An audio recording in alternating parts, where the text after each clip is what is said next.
गोजोनथाव खौरां चिरां जिल्ला थुक्राझारनि चिरां बाजारखौ फिन आरोबाव गोदानै बेखेवफिननाय जासिगोन।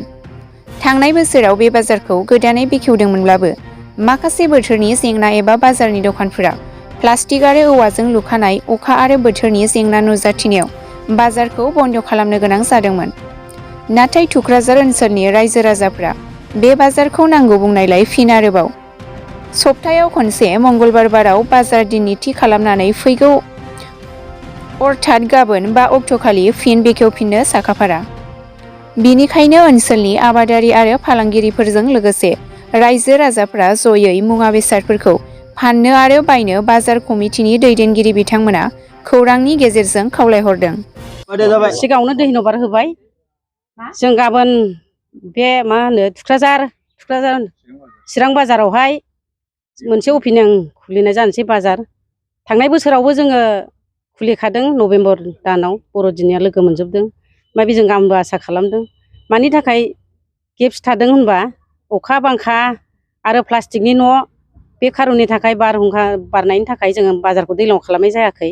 जों गाबोननिफ्राय बे बाजारखौ स्टार्ट खालामनाय जासिगोन। रायजो राजाफ्रा बयबो नुनानै मोजां मोननानै जाहाथे फैनो हायो, लोंहोर लोंहोर नायफैनो हायो। मानि बर'जों बर' मदद होफैलायनो हायो। गाम बे बाजार गोदानावहाय जों हांख्रायनाय जायो आरो रायजो राजाखौ बयबो फैनो हायो। जाहाथे बायग्रा फानग्रा गासैबो फैनो हाजोबो बे जायगायावहाय नायफैनो हायो।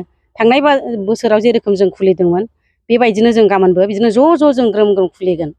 गासिबो फैलायनो हायो। थुक्राझार मा लकेसन होनदों? लकेसन फुराना गाव पन्सायत बे खाथियाव माने साइडआ मोजांखा PWD खाथि जालांगोन। बेहायनो बयबो फैलायनो हायो। आरो मिथिखागौ थांनाय बोसोरावबो बेबायदिनो खुलिखादों। गोबां मानसिफ्रा मिथिखागौ। गाबोनबो बिसोरनो फैलायनो हागोन। गासिबो बेफारिफ्राबो फैलायनो हागोन। नों आं बायग्रा फानग्राफ्राबो फैलायनो हागोन। नोंथांमोननि बाजारावहाय ओरैनो बुस्थु माल लाबोग्राफोर बबेबा जायगाफोर फैयो नामा? फैगोन, गोजान गोजाननि फैगोन। ओरै बेंगल साइड, गसाइगाव, बासुगाव, क'क्राझार, बङाइगाव फैजोबगोन। सेमोनबो बिदिनो फैखादों। देग्लायबो बिदिनो फैगोन। फैजोबगोन गासै बेफारिफ्रा फैजोबदों। आलु सोरबा मोसौ बायनो फैदोंमोन, मोसौखौ फाननाय जायाखै। अमा फिसा बायनो फैदों। बिदिनो खम्बल सि लाबोदों। सान्द्रि संग्राय मैगं थाइगं हिउस जाफैदों। बहुत दिनै बाजार खालामदोंमोननो खम्बल बायदों, सान्द्रि संग्राय बायदों, भारा खराबोनो बायजोबदों। हिउस जाजोबदों गासिबो। बाजारा गिदिर जादों।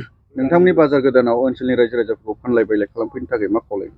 आं बेखौनो लुबैयो। रायजो राजाफ्रा बोजों दै बारैनोबो फैदों आरो बेबायदिनो आं फैजाबावनो लुबैयो। थांनाय बोसोराव जेरोखोम गोम गोम जादों जोंनि अपेनिंआव बेबायदिनो आं फैजानो लुबैयो गाबोनबो। थांनाय बोसोराव बे नोंथांमोननि बाजारा ड्रप जादोंमोन, ओमफ्राय देग्लायनिफ्राय कन्टिनिउ खालामनो सानदों नामा नोंथांमोना? कन्टिनिउआथ' जासिगोन। जों थांनाय बोसोराव जों हरखाब जादों आरो हरखाब जानाय मानि जों बाजारखौ हरखाब लानानै न' बां लुस्लाबनो हायाखै। बिदिनो प्लास्टिक होनानै साहा दखान बायदिसिना जों सिथाय न' लुस्लाबनो हायाखै।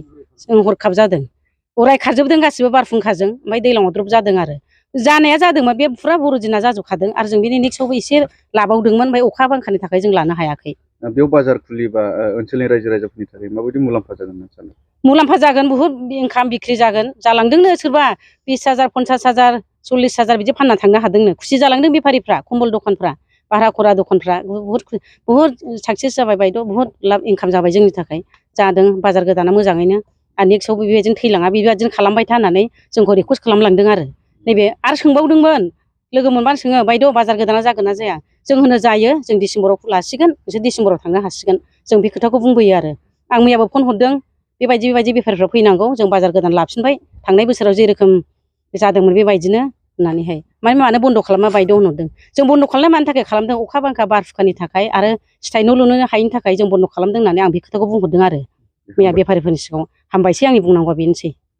दे साबायखर बावबाय बे फुंबिलिनि समावहाय नुजाफैनो थाखाय जोंनि बे थुक्राझार चिरां बाजार हन्थायाव एलेकायाव नुजाफैनो थाखाय नोंथांमोनखौ बरायबाय गोजोनैनो। आरो जोङो बे सिमोननिफ्राय जोङो बेबायदि अपेनिं खालामदोंमोन। बे थुक्राझार चिरां बाजार बे लकेल ओरैबो महासु ओरैबो महासु सान्थिपुर एसे डिस्टेन्सआ गोजान जानायलाय जोङो पाब्लिकफोर जानायलाय थांस'नो हाया फैस'नो हाया। बेवहायनो पाब्लिकफोरनो सुबिदा होनायनि लेखायै जोङो बिदिनो फानलाय बायलाय बुस्थुफोरखौहाय जोङो लिंहरदों, वेलकाम खालामदों।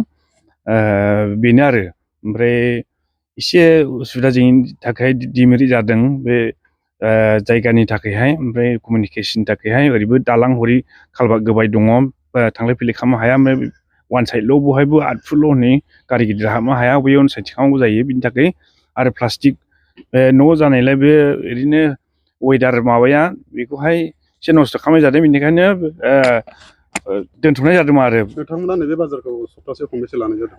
सिमोनथ' जों खेबनै लानाय जादोंमोन खिन्थु बे कमिउनिकेसन गेप लामानि थाखायनो एसे उसुबिदा जादों बेटारि संस्थाजोंबो जों रायलायाखिसै ओमफ्राय बे अट' संस्थाजोंबो रायलायाखिसै ओमफ्राय मोजाङै बे लकेसनखौ मोनथिनाय जायाखै जोङो फ्राय गामि दबायाल' जाबाय थानाय जादों आरो बाहेरनिफ्राय फैनाय जायाखै जाय बिथांमोना साहा दखान बायदि बायदि दखान होनो गोसो बिथांमोना नोंथांमोननि बे बाजाराव स्थायी मोनसे जायगा लानो थाखाय माबायदि मोननो हागोन? दाथ' फैदोंआनो हनै जायगा आवग्रिफैदों हनै ओरै माइरं बेफारि मा बेफारि हनै आमाय खिथिसमोन ओमफ्राय गेस थुक्राझाराव जा हैयो अर्डिनारि बेवहाय एक्सक्लुसिभ जायगा होला होननायखाय बिबो बन फैबाय फैसिगोन। सप्तानि बबे बारायाव लानाय जादों बाजारखौ?